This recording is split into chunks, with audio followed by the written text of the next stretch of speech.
Hello students, आज के lecture में हम NEET previous year question solve करेंगे और ये क्वेश्चन आपका रिजिड बॉडी मोशन से है।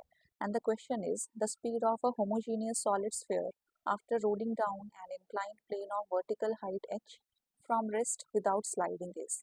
आपके पास क्वेश्चन में इस तरह से एक ऑब्जेक्ट को हमने, एक सॉलिड स्फीयर को हमने हाइट h पर प्लेस करके रखा है। ठीक है, अब जब ये रोल करके नीचे आएगा तो इस पॉइंट पर इस ऑब्जेक्ट की फाइनल वेलोसिटी क्या होगी। ठीक, अब देखिए बेटा, जब ऑब्जेक्ट हाइट h पर था तो इसकी इनिशियल एनर्जी mgh थी।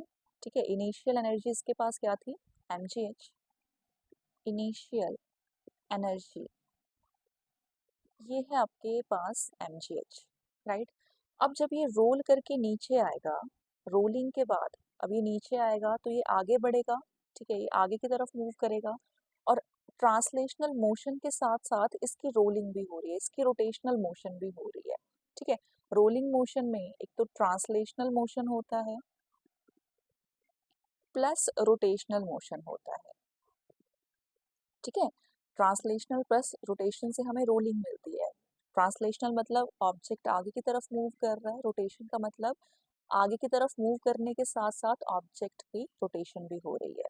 ठीक है, तो देखो बच्चे, ट्रांसलेशनल एनर्जी क्या होती है, half into m v square. ठीक, और रोटेशनल एनर्जी आप सभी को पता है half into I into omega square की इक्वल होती है।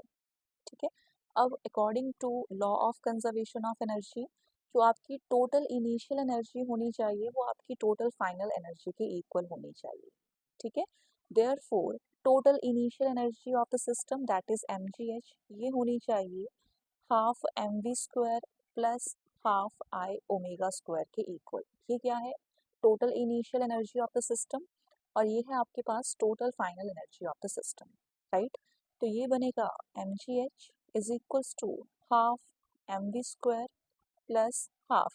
अब moment of inertia of solid sphere, ठीक है, एक सॉलिड स्फीयर का मोमेंट ऑफ इनर्शिया हमें पता है 2/5 mr स्क्वायर के इक्वल होता है। तो आई की जगह पे हम लिखेंगे 2/5 mr square and omega square में एज इट इज रख रही हूँ। ठीक, अब ये बन जाएगा mgh is equals to half m v square plus 2 से 2 में कैंसिल कर सकती हूँ 1/5 mr square into omega square. ठीक, अब देखिए बच्चे, सर्कुलर मोशन में आपने पढ़ा है कि आर ओमेगा जो होता है ये वेलोसिटी v के इक्वल होता है। ठीक है, v आर ओमेगा के इक्वल होगा। तो यहाँ पे mgh is equals to half m v square plus 1/5 m। R omega को लिखा जा सकता है v की फॉर्म में, तो ये बन जाएगा v स्क्वायर के इक्वल। ठीक है,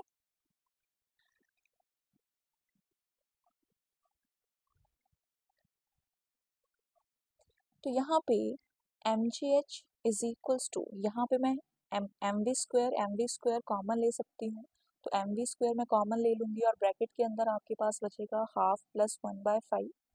सो mgh is equals to m v square, यहाँ पे एलसीएम लेंगे 10 एलसीएम आएगा 5 एंड 2। ठीक, so mgh is equals to m v square और ये बनेगा 7/10। मास से मास कैंसिल होगा और जी एच आपके पास बनेगा वी स्क्वायर 7/10 के इक्वल एंड 10 को मैं दूसरी तरफ ले जाऊंगी, 7 डिनोमिनेटर में आएगा जी एच और ये आ जाएगा वी स्क्वायर के इक्वल। स्क्वायर हटाने पर मुझे स्क्वायर रूट लगाना होगा और आपके पास फाइनल वेलोसिटी बनेगी 10/7 जी एच स्क्वायर रूट के इक्वल। ठीक है, तो ये रहेगी ऑब्जेक्ट की फाइनल वेलोसिटी जब ये ग्राउंड पर पहुंचेगा, यानी कि आपका ऑप्शन नंबर 1 करेक्ट है। Thank you.